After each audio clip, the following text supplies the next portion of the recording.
हाय दोस्तों, ये कहानी है एक लड़की काव्या की जो अपनी बढ़ती हुई जवानी को रोक नहीं पाती है और क्या होता है उसके साथ बताता हूँ मैं आपको इस कहानी में।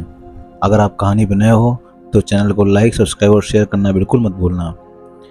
दोस्तों, चढ़ती हुई बेल कैसी दीवानी होती है, नया नया जोबन, अलहड़पन, बदहवास सी, बस अपनी मस्ती में सरसराती हुई छुई मुई सी हिलोरे लेती है।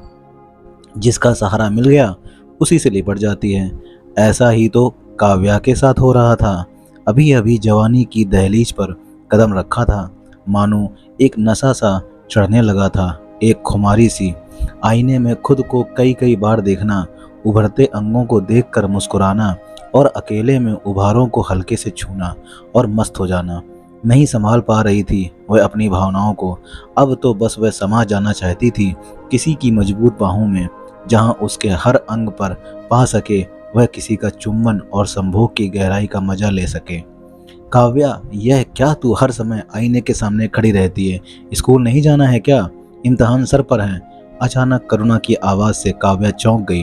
अरे मम्मी, जा रही हूँ ना, चोटी कर रही थी, काव्या ने कहा और आईने में अपने उभारों को देखकर मुस्कुराती हुई यूनिफॉर्म की कमीज ठीक करने लगी।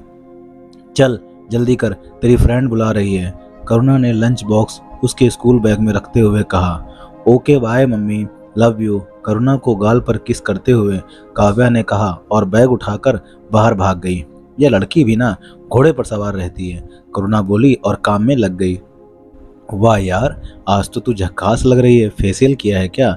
काव्या की फ्रेंड शालिनी ने उसके दमकते हुए चेहरे को देखते हुए कहा। नहीं तो, यह तो नेचुरल ग्लो है, काव्या ने इतराते हुए कहा। आज तो देखना कि नितिन सर तुझे ही ताड़ेंगे, नजरें नहीं हटेंगी उनकी तुझ पर से। क्या इरादा है काव्या मैडम? शालिनी ने आंख मारते हुए कहा। अरे यार, अपने ऐसे नसीब कहाँ, मैं तो कब से उन्हें लाइन दे रही हूँ लेकिन वे तो भाव ही नहीं देते। काश एक बार नजरें इनायत कर लें इस बंदी पर तो लाइफ बन जाए यार, काव्या ने आह भरते हुए कहा और दोनों हंस पड़ी। अरे देख तो ये निम्मी किसके साथ आई है, चल चल देखते हैं कौन है यह बंदा। स्कूल के सामने एक क्लासमेट को किसी लड़के की बाइक से उतरते देखकर शालिनी बोली, इसकी तो चल देखते हैं, काव्या ने खींचते हुए कहा। हाय निम्मी, दोनों ने पास पहुंचकर एक साथ कहा। हाय फ्रेंड्स, यह है मेरा कजिन देव और देव ये मेरी फ्रेंड्स हैं काव्या और शालिनी। निम्मी ने उन्हें आपस में मिलवाया। हेलो प्रिटी गर्ल्स, देव ने सनग्लासेस को बालों पर चढ़ाते हुए कहा। हेलो, काव्या ने कहा और दावत देती हुई निगाहों से उसकी आंखों में देखा। जवाब में देव ने भी पलकें झपका कर मानो उसका आमंत्रण कबूल किया। चलो चलो, क्लास शुरू हो जाएगी। Okay Dev, bye bye and thank you, तुम नहीं आते तो आज मैं लेट हो जाती, निम्मी ने कहा। ओके बाय बाय, देव ने बाइक स्टार्ट करते हुए कहा और चला गया। काव्या उसे जाते हुए देख रही थी कि शालिनी उसको खींचते हुए स्कूल के अंदर ले गई। क्लास चल रही थी, सभी लड़कियां नोट्स लिखने में मगन थीं, लेकिन काव्या की आंखों के सामने देव का चेहरा घूम रहा था। काव्या चौधरी, तभी टीचर की आवाज़ से वह सहम गई। उसे लगा कि उसकी चोरी पकड़ी गई है। जी मैडम, काव्या अपनी जगह पर खड़े होते हुए बोली। ध्यान कहाँ है तुम्हारा, बताओ क्या पढ़ा रही हूँ मैं? टीचर ने गुस्से से तमतमा कर कहा। मैडम, वह ये आप, काव्या कुछ बता नहीं पाई।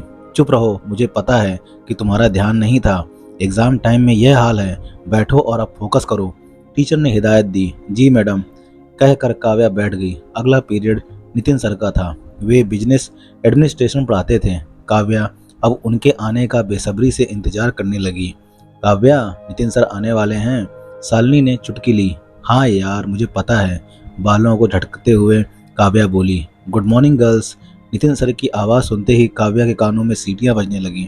शरीर को एकदम टाइट करके पैर पर पैर चढ़ाकर वह ऐसे बैठी जिससे स्कर्ट से उसकी दूधिया और मांसल जांघें साफ नजर आ रही थीं। नितिन सर की निगाहें एक बार उन्हीं पर जा टिकी, लेकिन जल्दी ही उन्होंने खुद पर काबू करते हुए पढ़ाना शुरू कर दिया। काव्या का बार बार पहलू बदलना, जांघों को हाईलाइट करना नितिन सर को खुला आमंत्रण लगा। उन्होंने भी क्लास खत्म होने के बाद काव्या को बुलाया। काव्या की तो धड़कनें आपे से बाहर हो गईं। वह सर के पास पहुंचकर बोली, जी सर। काव्या, तुम्हें कोई प्रॉब्लम तो नहीं आ रही ना? अगर कोई कन्फ्यूज़न हो तो तुम मेरे घर आ सकती हो, मैं तुम्हारे सारे डाउट क्लियर कर दूंगा। अगर तुम चाहो तो, सर ने न्योता देने के अंदाज में कहा। काव्या तो यही चाहती थी। उसने तपाक से कहा, सर मैं कब आपके घर आ सकती हूँ? आज शाम को ही, स्कूल के बाद। सर आज तो मुश्किल होगी क्योंकि मम्मी को बता कर नहीं आई हूँ। कल शाम को आऊँ क्या? काव्या ने पूछा। देखो काव्या, ऐसा है कि डाउट जितनी जल्दी क्लियर हो जाए उतना अच्छा है। आज मेरी वाइफ भी घर पर नहीं रहेगी तो अकेले में मैं तुम्हें बहुत अच्छे से समझा पाऊंगा। समझ गई ना तुम? नितिन सर ने उसके कंधे पर हाथ रखते हुए कहा। नितिन सर का हाथ लगते ही काव्या के तन बदन में जैसे चिंगारियां फूटने लगीं। सांसें तेज और गर्म हो गईं, गाल दहकने लगे। अब तो जैसे उसका खुद पर काबू पाना मुश्किल हो गया। काव्या ने मन ही मन सोचा, मम्मी को तो कुछ भी बहाना बना दूंगी, लेकिन आज का यह मौका हाथ से नहीं जाने दूंगी। वह बोली, ठीक है सर, मैं आज ही आती हूँ आपके घर। शालिनी से बोल दूंगी कि वह मेरी मम्मी से कह दे कि वीक स्टूडेंट्स की एक्स्ट्रा क्लास है, तो तुम मेरे साथ ही चलना। मैं गाड़ी से अकेले ही तो आता हूँ। नितिन सर ने कहा। ओके सर, काव्या बोली। तो शाम को स्कूल के गेट से निकलकर जो पीसीओ है वहाँ से मैं तुम्हें पिक करूँगा, ठीक है? नितिन सर ने फिर काव्या का कंधा दबाया और हाथ को पीठ पर फेरते हुए कहा। काव्या का शरीर कड़क हो गया। मुंह से बस इतना ही निकला, ओके सर। काव्या जल्दी से शालिनी के पास पहुंची और बोली, सुन, नितिन सर ने आज मुझे डाउट क्लियर करने के लिए घर बुलाया है। तू मेरी मम्मी को बता देना कि वीक स्टूडेंट्स की एक्स्ट्रा क्लास है, तो मैं 2 घंटे लेट आऊँगी। दोस्तों, इसके बाद काव्या और नितिन सर के साथ क्या होता है, नितिन सर काव्या के साथ क्या करते हैं, वो बताऊंगा मैं अगले भाग 2 में।